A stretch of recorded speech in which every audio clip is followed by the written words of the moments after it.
Yo quiero ser tan fiel como fue el buen Daniel. Propuso en su corazón y nunca se contaminó.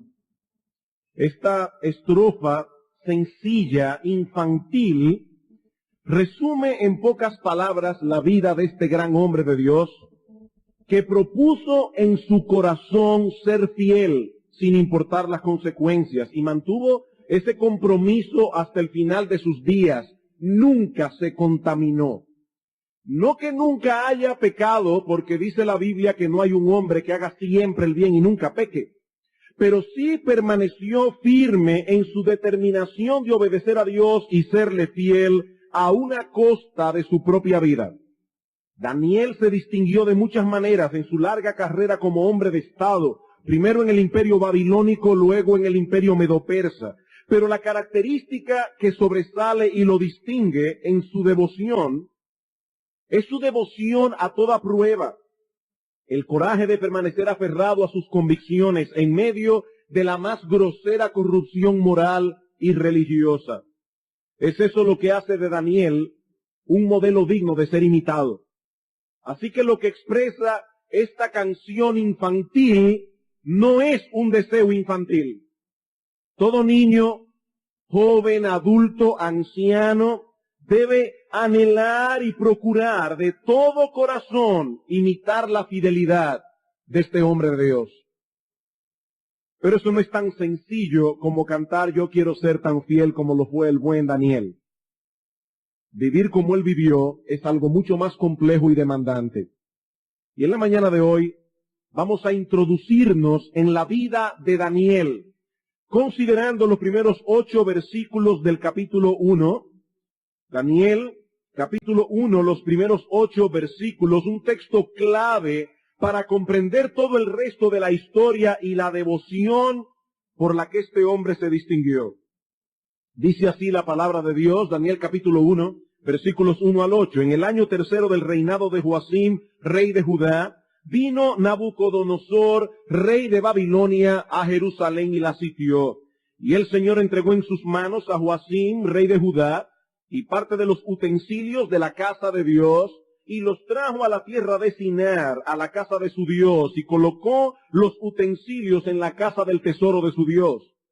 Y dijo el rey a Aspenaz, jefe de los eunucos, que trajese de los hijos de Israel, del linaje real de los príncipes, muchachos en quienes no hubiese tacha alguna, de buen parecer, enseñados en toda sabiduría, sabios en ciencia y de buen entendimiento, e idóneos para estar en el palacio del rey, y que les enseñase las letras y la lengua de los caldeos. Y les señaló el rey ración para cada día de la provisión de la comida del rey y del vino que él bebía, y que los criase 3 años, para que al fin de ellos se presentasen delante del rey. Entre estos estaban Daniel, Ananías, Misael y Azarías de los hijos de Israel. A estos el jefe de los eunucos puso nombres. Puso a Daniel Belsasar, a Ananías Sadrach, a Misael Mesac y a Azarías Abed-nego. Y Daniel propuso en su corazón no contaminarse con la comida del rey ni con el vino que él bebía. Pidió por tanto al jefe de los eunucos que no se le obligase a contaminarse. Hay 3 escenas aquí a las que yo deseo llamar vuestra atención. En primer lugar tenemos la conquista de Jerusalén en manos del rey Nabucodonosor, versículos 1 y 2. En segundo lugar, el reclutamiento de Daniel y sus amigos para ser entrenados en Babilonia, versículos 3 al 7. Y en tercer lugar, la resolución de Daniel. Si quieren recordar el bosquejo, he aquí 3 palabras claves: conquista, reclutamiento y resolución. Veamos en primer lugar la conquista. La conquista. Como vimos el domingo pasado, la conquista de Jerusalén se produjo luego de muchas advertencias de parte de Dios a su pueblo a través de los profetas. Israel, como pueblo del pacto, debía guardar los mandamientos de la ley de Dios y apartarse de la idolatría, pero fueron infieles y finalmente les sobrevino el castigo que por tanto tiempo les había sido anunciado. En el año 605 antes de Cristo, Nabucodonosor, rey de Babilonia, se enfrentó con una coalición del ejército egipcio y el de los asirios en una de las batallas más importantes de la antigüedad, la batalla de Carquemis. En esta batalla Nabucodonosor sale victorioso y Babilonia se convierte en la primera potencia mundial del Oriente Medio. Es un poco tiempo después, en ese mismo año, que se producen los eventos que Daniel nos narra en su libro. Ahora es interesante notar las dos perspectivas que Daniel nos brinda de este evento. Noten el versículo 1. En el año tercero del reinado de Joacim, rey de Judá, vino Nabucodonosor, rey de Babilonia, a Jerusalén y la sitió. Esta fue una campaña militar preparada y ejecutada por el rey de Babilonia. Él se dirigió hacia Palestina porque así lo quiso, porque era su deseo conquistarla y anexarla a su imperio.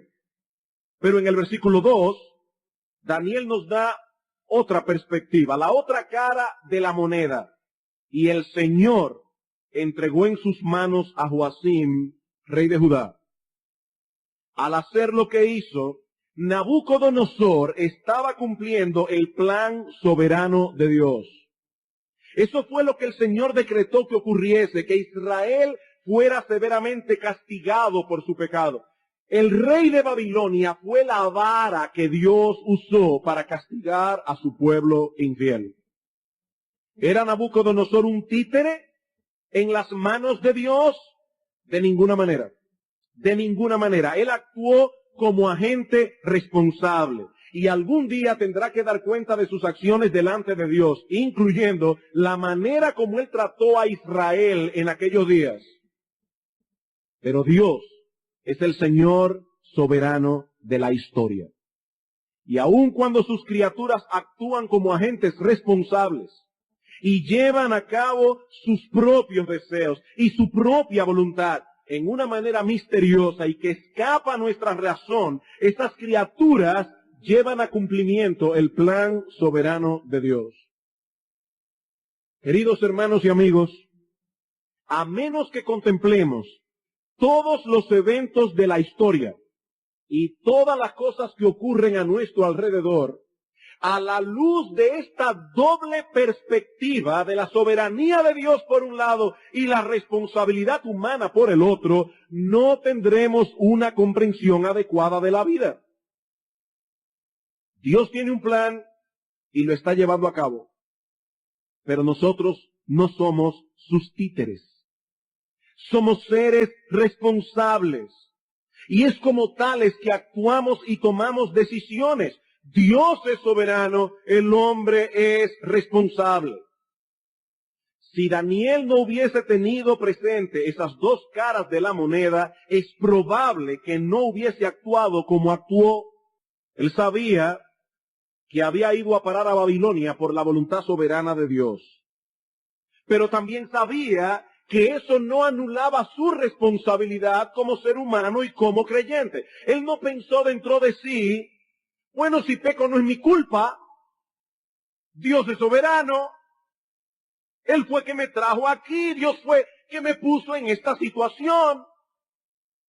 No, hermanos, ese no fue el pensamiento de Daniel. Él sabía que Dios estaba llevando a cabo su plan con ellos como nación, pero Daniel no era fatalista. ¿Qué piensa el fatalista? Bueno, lo que será, será. Y yo no tengo nada que hacer. No. Él propuso en su corazón no contaminarse. Esa fue su decisión. Amados hermanos, nuestras acciones y decisiones tienen repercusiones. Nuestras acciones y decisiones tienen repercusiones. Si me arrojo al vacío desde un edificio de 10 plantas, es muy probable que me muera. Bueno, esa era la voluntad de Dios. No, esta fue mi necedad. Esta fue mi necedad. Nuestras decisiones tienen repercusiones. Y este hombre asumió las suyas con responsabilidad cuando se vio de repente en Babilonia por la voluntad soberana de Dios. Un detalle que no debemos pasar por alto es el que Daniel menciona en el versículo 2 sobre los utensilios del templo. Dice Y el Señor entregó en sus manos a Joacim, rey de Judá, y parte de los utensilios de la casa de Dios, y los trajo a tierra de Sinar, a la casa de su Dios, y los colocó en la casa del tesoro de su Dios.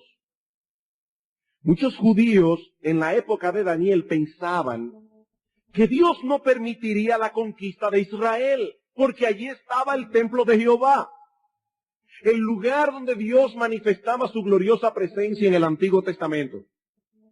Si luego buscan el libro del profeta Jeremías en el capítulo 7, verán allí que muchos israelitas veían el templo de Dios como una especie de amuleto, un resguardo.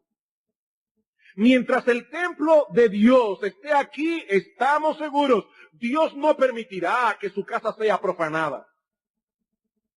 Y pensando así, continuaron en su pecado, hasta que Dios los castigó, el templo fue saqueado y finalmente destruido.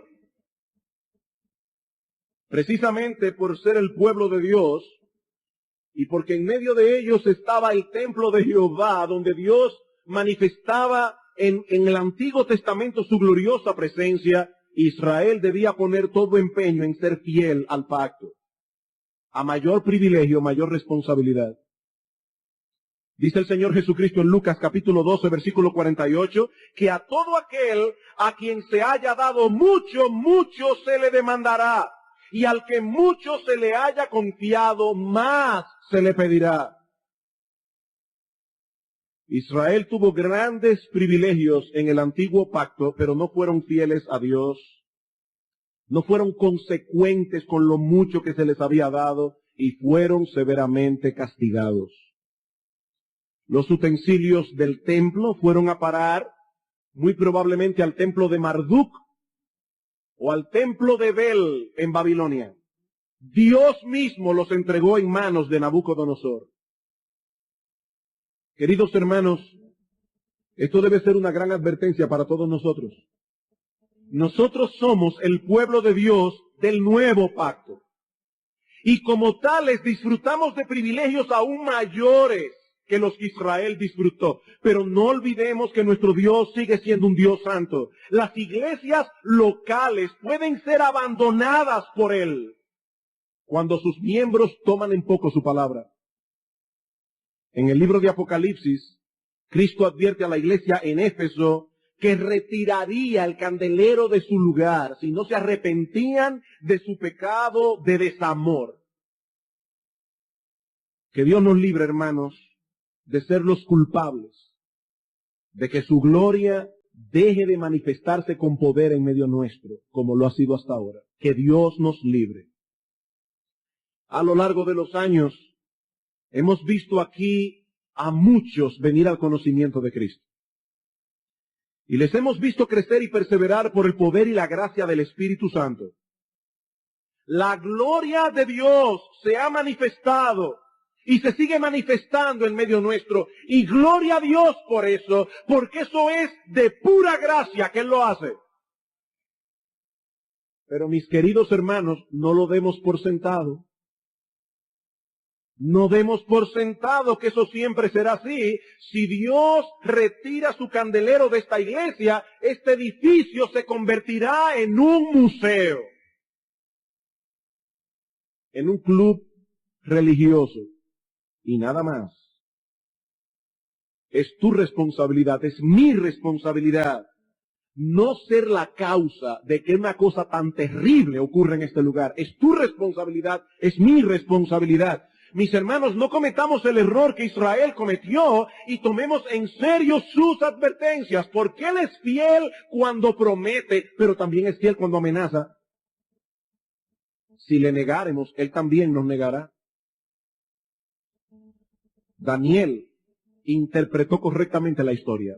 El Señor entregó en sus manos estas cosas. ¿Saben por qué lo interpretó así? Porque él creía en las palabras de los profetas y que nuestro Dios es el Señor soberano de la historia.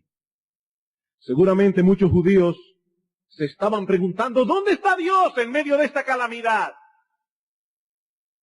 Para Daniel era muy obvio que Dios estaba llevando a cabo el plan que por tanto tiempo anunció. Dios estaba llevando a cabo el castigo que les había advertido que vendría sobre ellos si no se arrepentían a tiempo de sus pecados.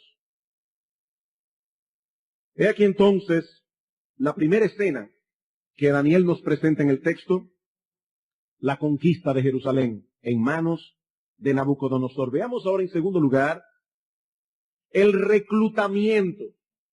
El reclutamiento de Daniel y sus amigos para ser entrenados en Babilonia. Como hemos visto ya, eso lo vimos el domingo pasado, el ascenso de Babilonia al poder mundial había sido muy rápido. En poco tiempo, el número de conquistados iba a ser muy superior al de los conquistadores. Muy superior.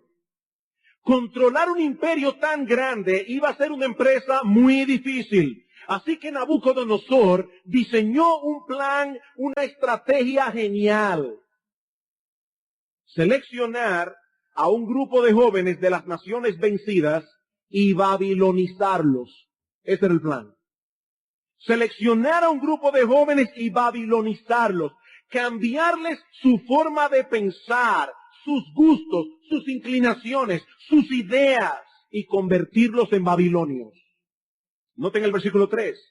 Y dijo el rey Aspenaz, jefe de sus eunucos, que trajese de los hijos de Israel, del linaje real de los príncipes, muchachos en quienes no hubiese tacha alguna, de buen parecer, enseñados en toda sabiduría, sabios en ciencia, de buen entendimiento, idóneos para estar en el palacio del rey, y que les enseñase la letra y la lengua de los caldeos. Nabucodonosor tenía un criterio de selección. Él tenía una idea muy clara en su mente de lo que él quería obtener. Por eso estableció un criterio de selección bien definido. ¿Qué quería Nabucodonosor? Bueno, por un lado, debían ser del linaje real. Estos jóvenes debían ser del linaje real. Debían pertenecer a una clase social elevada. Debían ser de la nobleza de Israel. Por otra parte, dice en el versículo 4 que debían ser muchachos. Noten, muchachos. Y aunque esa palabra no establece con toda certeza una edad específica, es muy probable que Daniel fuera un joven de 14 o 15 años cuando llegó a Babilonia. Una edad peligrosa. Una edad cuando las personas están todavía en formación. Cuando son más fácilmente moldeados e influenciados. Nabucodonosor sabía que ese era el momento preciso para comenzar el proceso de babilonización. También debían poseer ciertas cualidades físicas. Dice en el versículo 4, muchachos en quienes no hubiese tacha alguna, de buen parecer, sin imperfecciones, bien parecidos, buenos mozos, en buen dominicano. En aquellos días, lo mismo que ahora, tristemente la belleza se consideraba una virtud. Una virtud. Se pensaba erróneamente que la apariencia física guardaba una estrecha relación con lo que una persona era en esencia. Mente sana, cuerpo sano. Finalmente, también se requerían cualidades intelectuales superiores. Dice en el versículo 4, muchachos en quienes no hubiese tacha alguna, de buen parecer, enseñados en toda sabiduría, sabios en ciencia y de buen entendimiento. Estos muchachos debían ser capaces de asimilar el programa de estudios al que serían sometidos. Debían ser capaces de comprender información y hacer algo con ella. La frase en el hebreo, enseñados en toda sabiduría, parece apuntar hacia un conocimiento práctico. Jóvenes, escúchenme bien. Nabucodonosor no quería teóricos a su lado. Él no quería teóricos. Él necesitaba un grupo de hombres con los pies en la tierra. Algunas personas son fantásticas para teorizar. Uno lo estoy hablando y se queda con la boca abierta. Pero a la hora de actuar, ellos no saben qué hacer. Muy buenos para la teoría, pésimos para la acción. Ese no era el tipo de hombre que Nabucodonosor quería tener a su servicio. Teóricos. No, hombres de acción. Hombres que sepan cómo resolver una situación en un momento dado. Eso es lo que Nabucodonosor quería. Hombres con los pies en la tierra. Así que aquí tenemos a un grupo de jóvenes adolescentes pertenecientes a la nobleza de Israel, bien parecidos, inteligentes, escogidos para entrar en un programa de entrenamiento especial. ¿Qué quería Nabucodonosor? ¿Que se olvidaran por completo de su pasado? ¿De su conexión con el pueblo de Dios? ¿Lavarles el cerebro y llevarlos a pensar, actuar y sentir como babilonios? Ese era el plan.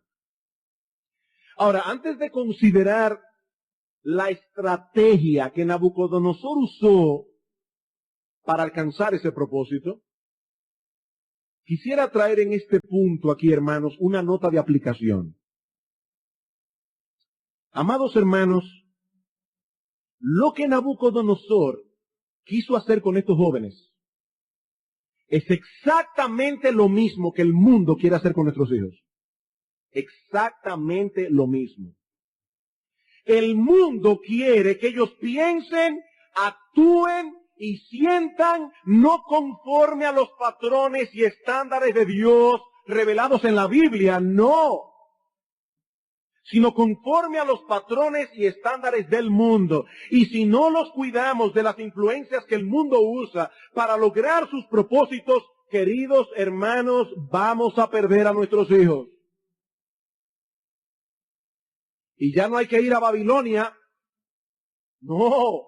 Vivimos en una época donde los medios masivos de comunicación se han encargado de meter a Babilonia en nuestras casas. Ya no hay que ir a ningún sitio.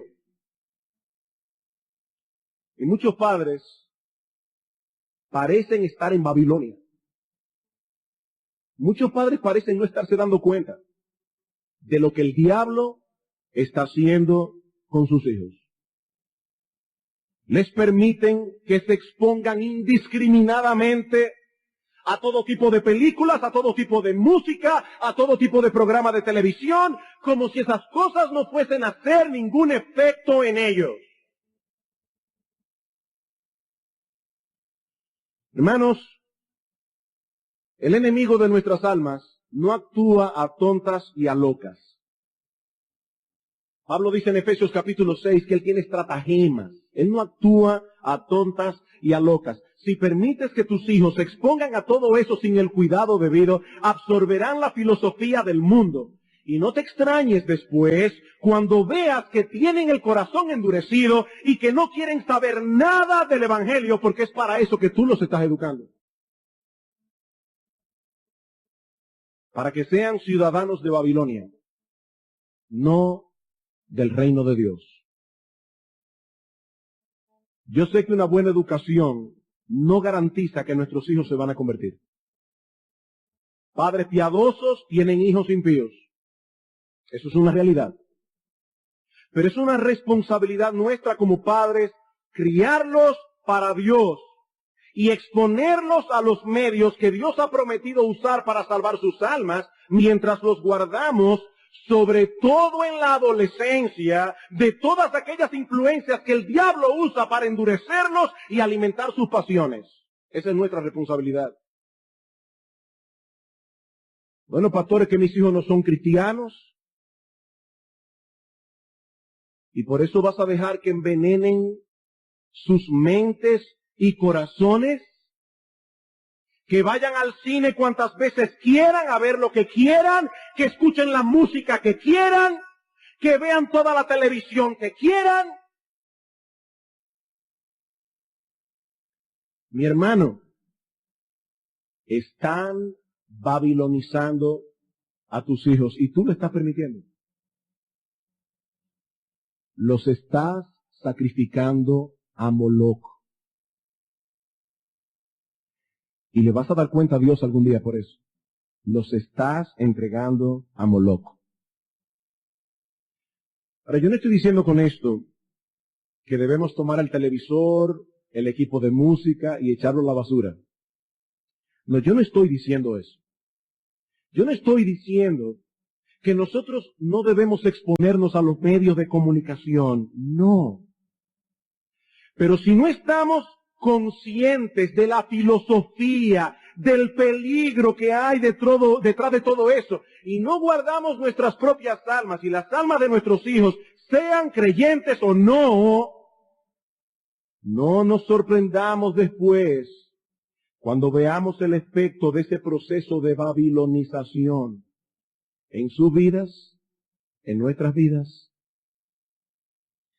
La Escritura es clara cuando dice que la religión pura y sin mácula delante de Dios el Padre es esta. Dice Santiago, capítulo 1, versículo 27, visitar a los huérfanos y a las viudas en sus tribulaciones, y ¿qué otra cosa? Guardarse sin mancha del mundo.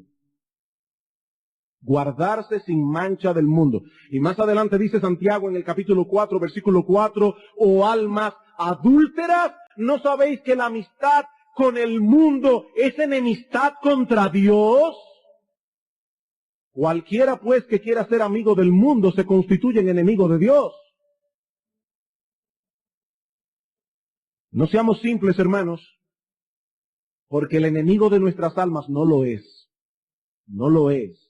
Él es muy astuto y sabe perfectamente lo que está haciendo y lo que quiere lograr.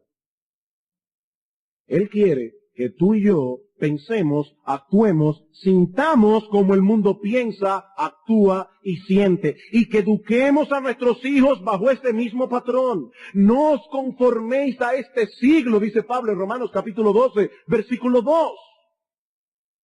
No se dejen amoldar al mundo de ese modo. ¿Qué hizo Nabucodonosor con estos jóvenes? ¿Cuál fue la estrategia que él usó? Bueno, en primer lugar los hizo pasar por un proceso de aislamiento.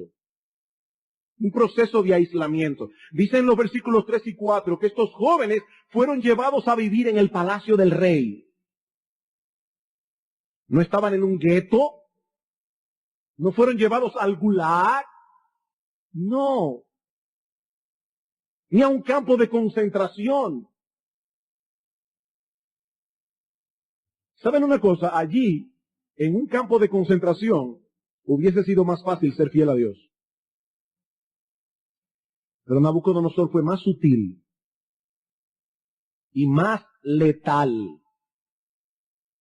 Daniel y sus amigos fueron llevados a un lugar donde serían tratados como príncipes. Pero lo que es aún más importante, lejos de toda influencia piadosa,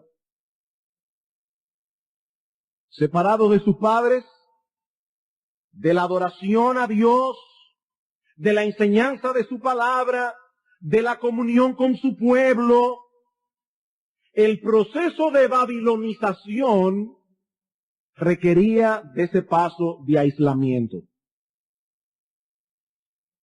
Queridos hermanos, eso es exactamente lo que el mundo quiere hacer con nuestros hijos. Aislarlos de nuestra influencia y de la influencia del pueblo de Dios. Los padres tenemos una responsabilidad con nuestros hijos y no podremos llevarla a cabo si no pasamos tiempo con ellos. ¿Qué dice el Señor en Deuteronomio capítulo 6, versículo 4? Estas palabras que yo te mando hoy estarán sobre tu corazón. ¿Y qué más? Y las repetirás a tus hijos. Al levantarte, al acostarte, al estar en el camino.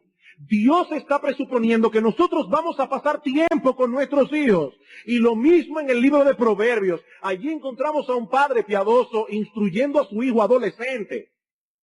Y constantemente diciéndole, hijo mío, escucha mis palabras, hijo mío, recibe mi enseñanza. Proverbios capítulo 1, versículos 8 al 9. Proverbios capítulo 2, versículo 1. Proverbios capítulo 3, versículo 1. Proverbios 4, 1. Proverbios 4, 11, 4, 20. Busquen esos textos. Un padre allí diciendo a sus hijos, yo te he encaminado en el camino de la sabiduría. Yo lo he hecho eso. Es impresionante lo que el mundo ha cambiado, sobre todo en estos últimos 40 años. Yo no sé cuántos de ustedes han notado, pero cuando vemos una película ambientada en los años 20, en los años 30, Y en esa película aparece una escena de alguna fiesta o algo parecido. ¿Qué vemos allí? Un grupo de padres con sus hijos compartiendo con otros padres y sus hijos. Actividades familiares. ¿Qué tenemos hoy? Una cosa completamente diferente. Los jóvenes no quieren a sus padres cerca, lo más lejos posible. En estos días leí un artículo muy interesante donde alguien preguntaba ¿qué influye en qué? ¿El arte al mundo, el arte a la vida o la vida al arte? ¿Qué influye qué? Bueno, la verdad es que esto no es como la pregunta de qué vino primero, el huevo o la gallina. Porque lo cierto es que hay una influencia de doble vía. La vida influencia al arte porque el artista trata de plasmar en su obra lo que él percibe de la vida, pero al mismo tiempo la vida es influenciada por el arte y específicamente por la música y el cine. La música y el cine. Lo que esas personas están planteando hoy, en esas películas donde vemos muchachos compartiendo solos, sin ningún adulto de por medio, es un reflejo de la vida, pero también está influenciando la mente de nuestros hijos. El estilo de vida de nuestra generación no tiende a unificar las familias, sino más bien a desintegrarlas. Durante la semana cada uno está en lo suyo, el padre en el trabajo, los hijos en la escuela o en la universidad. Luego viene el fin de semana y ¿qué ocurre? Los muchachos quieren hacer su vida y tristemente los padres también quieren hacer la suya. Y están locos porque alguien los releve de su responsabilidad. Locos por entregarle sus hijos a alguien para tener vida social. Hermanos, es triste ver cómo los padres cristianos están teniendo cada vez menos influencia sobre sus hijos. ¿Saben cuál es el problema? Que si nosotros no influimos en ellos, ustedes pueden estar seguros que otros lo harán. Y muy probablemente no será para bien. Dice Proverbios capítulo 13, versículo 20, que el que anda con sabios, sabio será. El que se junta con necios será quebrantado. Eso no es una posibilidad, eso es una realidad. Y en 1 Corintios capítulo 15, versículo 33, dice el apóstol Pablo, no erréis, las malas conversaciones corrompen las buenas costumbres. ¿Qué fue lo primero que hizo Nabucodonosor? Aislarlos. Él sabía muy bien lo que estaba haciendo. Pero no solo fueron sometidos a un proceso de aislamiento, sino también de adoctrinamiento. Adoctrinamiento. Dice en el capítulo 1, versículo 4, muchachos en quienes no hubiese tacha alguna de buen parecer, enseñados en toda sabiduría, sabios en ciencia y de buen entendimiento, idóneos para estar en el palacio del rey, y que les enseñase las letras y la lengua de los caldeos. 3 años en la Universidad de Babilonia con una beca full. Ahora, hermanos, no hay nada de malo en la instrucción académica en sí misma. De hecho, esto es algo sumamente importante. Sumamente importante. Si hay alguien que debe ser instruido, es un cristiano. Bien instruido. Pero lo que había detrás de todo eso era mucho más que mera instrucción. Nabucodonosor sabía que las ideas tienen consecuencias. Y si él quería llevar a estos jóvenes a actuar como babilonios, debía asegurarse primero de que ellos pensaran como babilonios. Que ellos vieran la vida como ellos la veían. Que ellos interpretaran los hechos como ellos la interpretaban. Estos jóvenes debían tener una perspectiva de la vida, una cosmovisión muy distinta a la que derivamos de la palabra de Dios.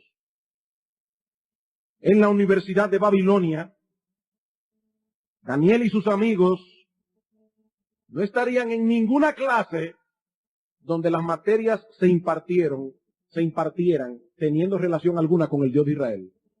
Ninguna clase.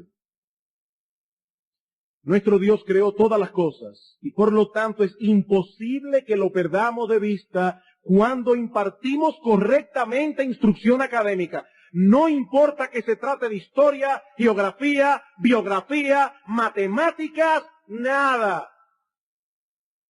Todo tiene que ver con Dios. Dice el apóstol Pablo en Romanos capítulo 11, versículo 36, porque de Él y por Él y para Él son todas las cosas. Queridos hermanos, las ideas tienen consecuencias.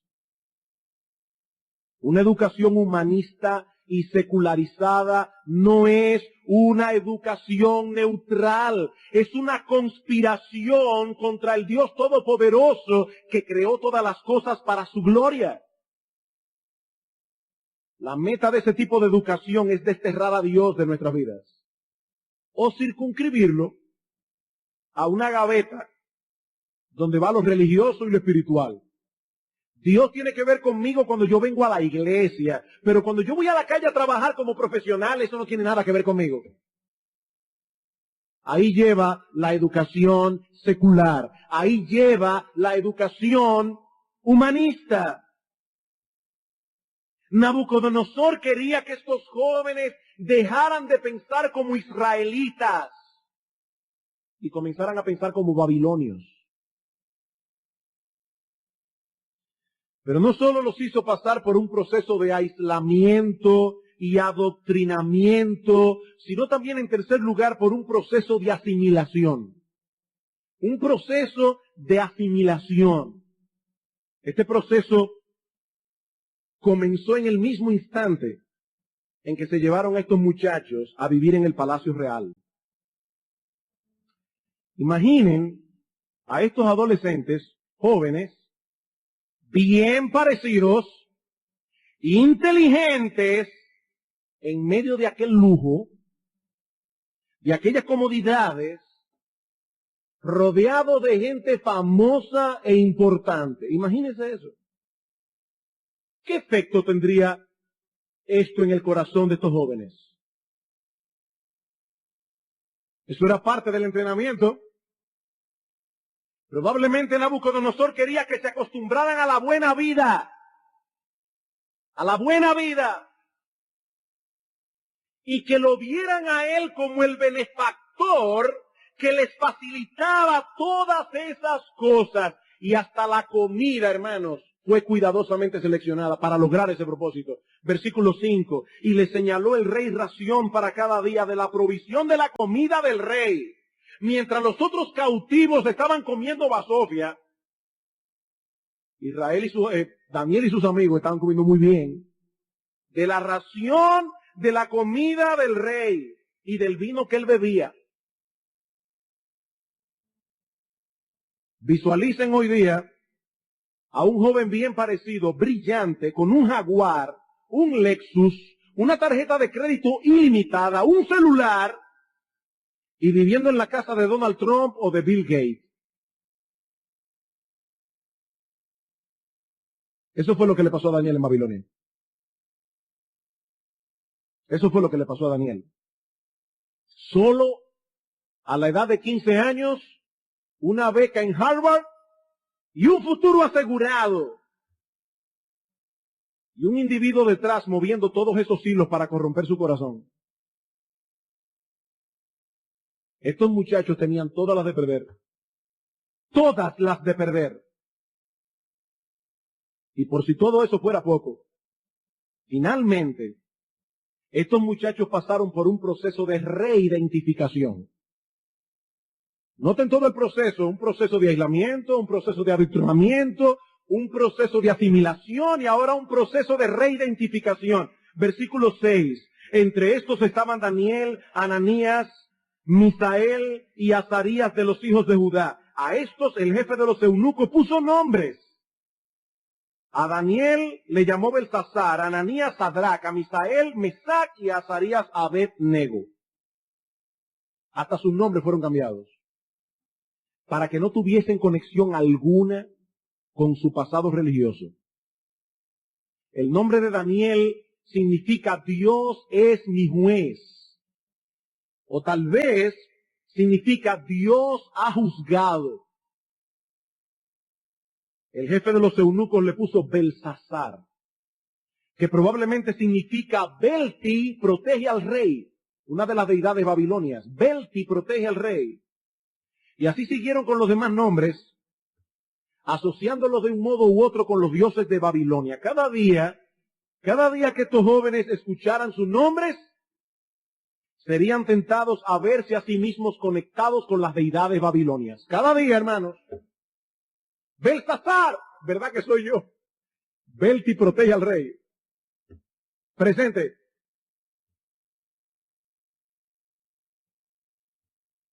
Esta fue la prueba a la que se vieron sometidos e enfrentados estos jóvenes al llegar a Babilonia.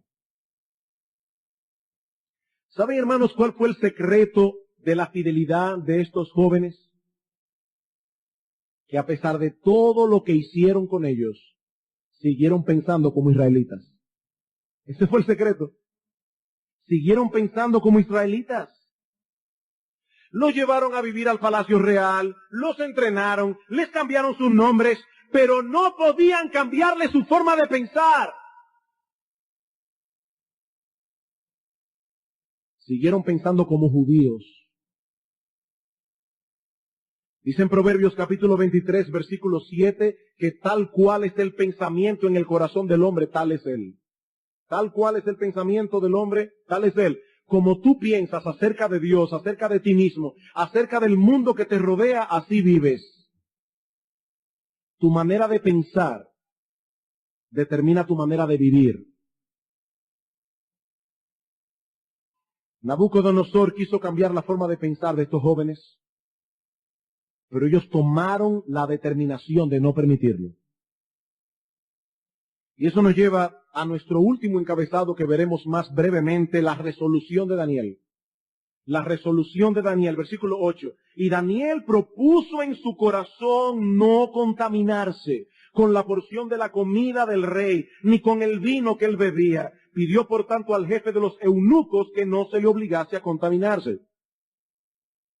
En nuestro próximo sermón vamos a ampliar el contenido de este texto. Por ahora, solo quiero resaltar el hecho de que Daniel trazó una línea bien clara de lo que él habría y no habría de permitir en Babilonia. Una línea. No protestó por el cambio de residencia. No protestó por el entrenamiento. No protestó por el cambio de nombre. Llámenme como ustedes quieran. Juanito, Trucupé, lo que ustedes quieran, no hay problema. Ahora, cuando llegaron al asunto de la comida, con todo respeto, pidió al jefe de los eunucos, no me obliguen a contaminarme. Hermanos, un joven de 14 o 15 años, con la madurez y la sensatez suficiente para saber cuándo se podía transigir y cuándo no. Cambio de residencia, no hay problema. Cambio de nombre, no hay problema. Comida, sí, ahí sí hay problema. Ahí sí hay problema. Daniel sabía cuándo transigir, cuándo no. Daniel pudo hacer una diferencia entre aquello que se podía negociar y lo que no era negociable. Y hermano, eso no es fácil. Eso no es fácil tener ese discernimiento. Y este muchacho lo tenía con 15 años de edad. Y cuando llegó a la parte no negociable, estuvo dispuesto a comer legumbres por el resto de su vida, con tal de no tocar la comida del rey. Hermanos, legumbres por el resto de su vida. A ese punto llegó Daniel. Pastor, ¿y cuál es el problema con la comida? Muy probablemente el hecho de que había sido previamente ofrecida a los ídolos. Ese era todo el problema.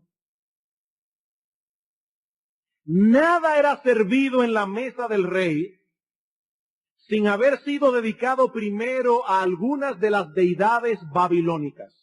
Participar de esa comida era un acto de adoración a sus dioses. Y ese fue el punto que Daniel y sus amigos no estaban dispuestos a negociar. Vamos por un momento a este Éxodo capítulo 34. Libro de Éxodo capítulo 34.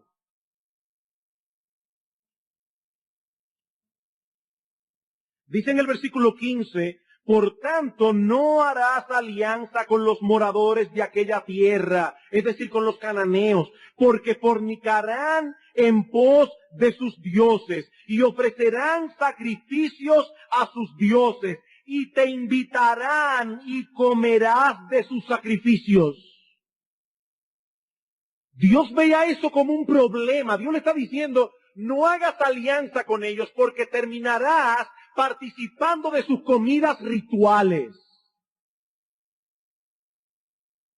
El pastor Eduardo en la clase de escuela dominical citó ese texto de 1 Corintios capítulo 10 versículo 31. Dice el apóstol Pablo, si pues coméis o bebéis o hacéis cualquier otra cosa, hacedlo todo para la gloria de Dios. ¿Saben cuál es el problema de Daniel? Que Daniel comía para la gloria de Dios.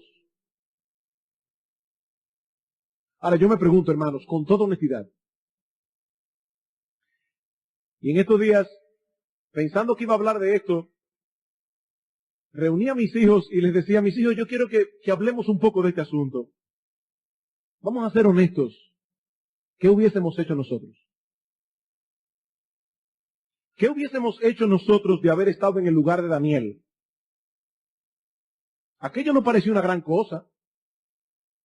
Nabucodonosor no le estaba pidiendo a Daniel que fuera a participar del harén que él tenía.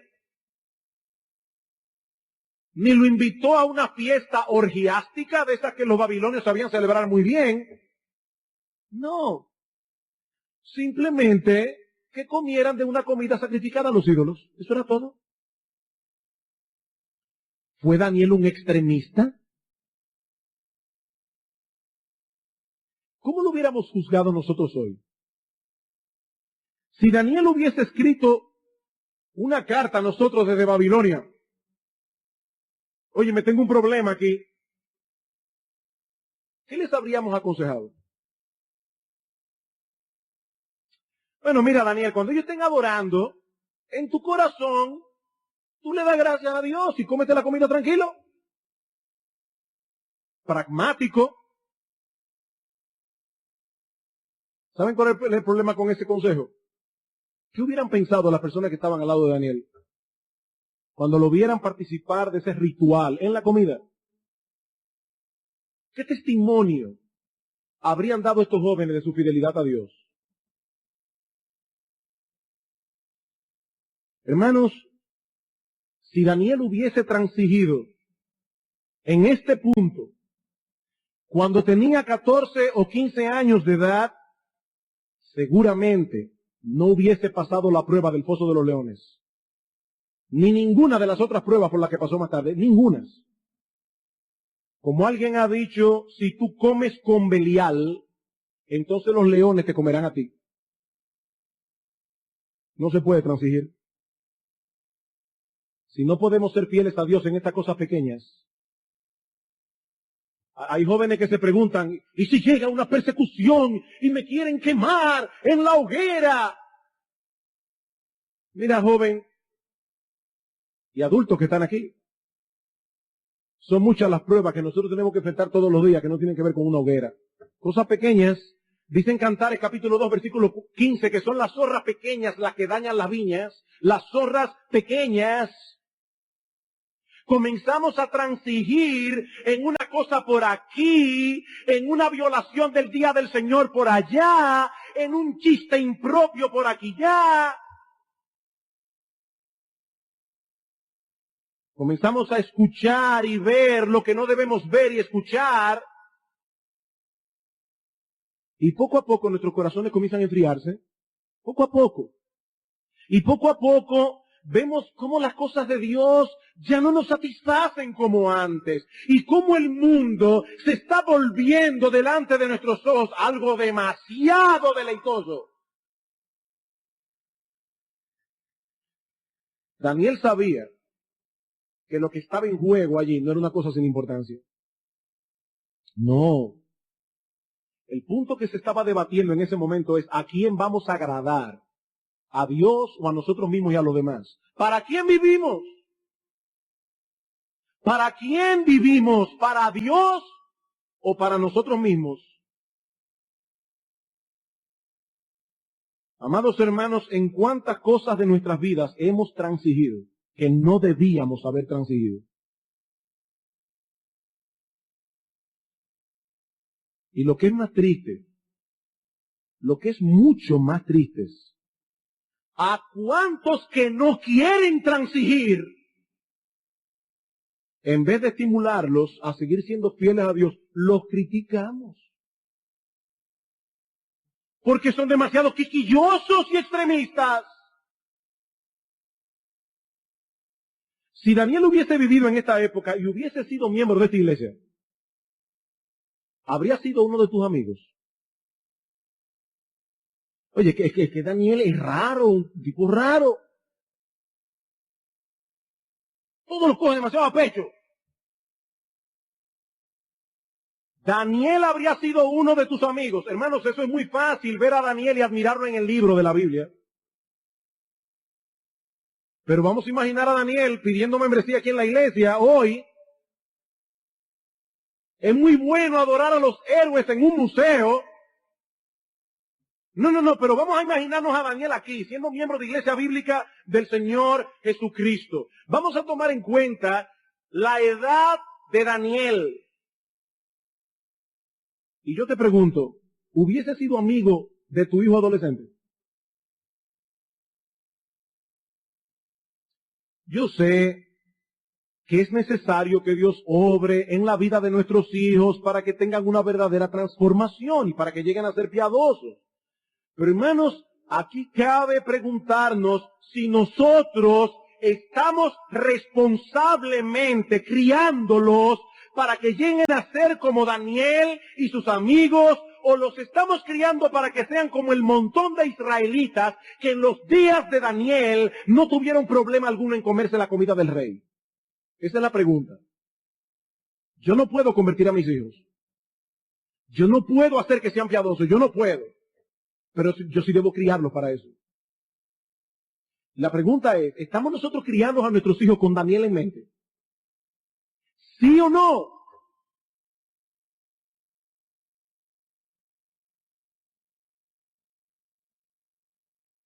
Nos estamos guardando de las influencias del mundo que pueden corromper su corazón.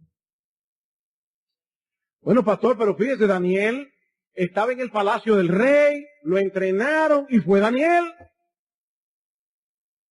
lejos de sus padres. Sí, mi hermano, si tú tienes un hijo como Daniel, no te preocupes. Si tu hijo es como Daniel, no te preocupes.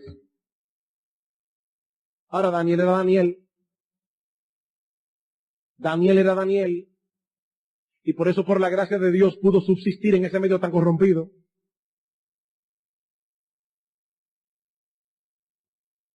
Deja a tus hijos en el palacio de Nabucodonosor y vas a tener un babilonio. Olvídate de eso. Vas a tener un babilonio, no a un ciudadano del reino de Dios. Hermanos, que Dios nos dé el coraje de criar a nuestros hijos para Dios. Porque hay que tener coraje para eso. Eso es nadar en contra de la corriente, aún como decíamos el domingo pasado, en contra de la corriente de muchos en la misma iglesia.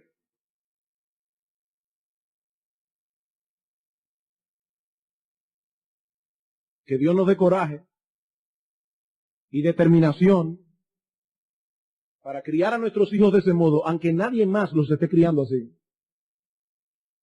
Mi hermano, tú le vas a dar cuenta a Dios por tus hijos, no por lo del vecino. Yo le voy a dar cuenta a Dios por los míos. Cada cual delante de Dios. Y en cuanto a los amigos que nos visitan, solo quiero añadir una idea más. Breve. Mi amigo, ¿sabes por qué Daniel mantuvo su firmeza ante el rey de Babilonia? Bueno, por muchas razones, pero al menos podemos decir que él tenía delante de sus ojos dos grandes verdades de las Escrituras. Dos grandes verdades. En primer lugar, Daniel sabía que el desagrado de Nabucodonosor no era nada en comparación con el desagrado de Dios. Nada. Nabucodonosor era una pulga delante de Dios. Dice el Señor Jesucristo en Mateo capítulo 10, versículo 28, no temáis a los que matan el cuerpo, mas al alma no pueden matar. Temed más bien a aquel que puede destruir tu cuerpo y tu alma en el infierno. Ese sí es digno de ser temido. No Nabucodonosor. Mi amigo, algún día todos nosotros tendremos que presentarnos delante de Dios a dar cuentas por nuestra vida. Todos nosotros. Y allí serán absueltos únicamente aquellos que han encontrado en Cristo el perdón de sus pecados. La Biblia dice claramente que nosotros no podemos limpiarnos a nosotros mismos, no podemos encontrar el perdón de nuestros pecados en nuestras propias fuerzas, no podemos salvarnos haciendo buenas obras. La Biblia dice que la salvación es por gracia, por medio de la fe, confiando en el Señor Jesucristo y en la obra de salvación que Él hizo en la cruz del Calvario. Pero hay otra cosa que Daniel sabía. Daniel sabía también que el favor del rey de Babilonia no podía compararse con el favor del rey del universo. Una cosa no se compara con la otra. Daniel, te voy a llevar a vivir en un palacio y comer de mi comida, Daniel, y codearte con las personas más famosas de mi reino. Solo véndeme tu alma, Daniel. Nabucodonosor creía que el alma de Daniel estaba en subasta y estaba pagando el precio por ella. Daniel le dijo en su corazón, Nabucodonosor, ¿y tú crees que yo voy a desechar al Dios de los cielos, tener comunión con el Rey del universo y el palacio celestial que Él está preparando para mí por esa basura que tú tienes en Babilonia?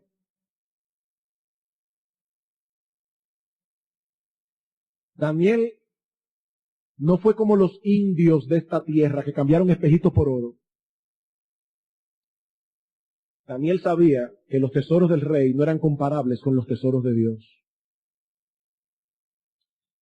Mi amigo, ese rey todopoderoso del universo, puede venir a ser hoy tu Padre por medio de Cristo. Si arrepentido de tus pecados y confiando únicamente en la obra de Cristo en la cruz, vienes a Él pidiendo misericordia. Ese rey que era el rey de Daniel, vendrá a ser tu Padre hoy por medio de la fe. Vamos a orar. Padre nuestro que estás en los cielos, muchas gracias, oh Dios, por tu palabra. Oh Padre, ver el ejemplo de Daniel y admirarlo es una cosa. Imitar el ejemplo de este hombre es una muy distinta.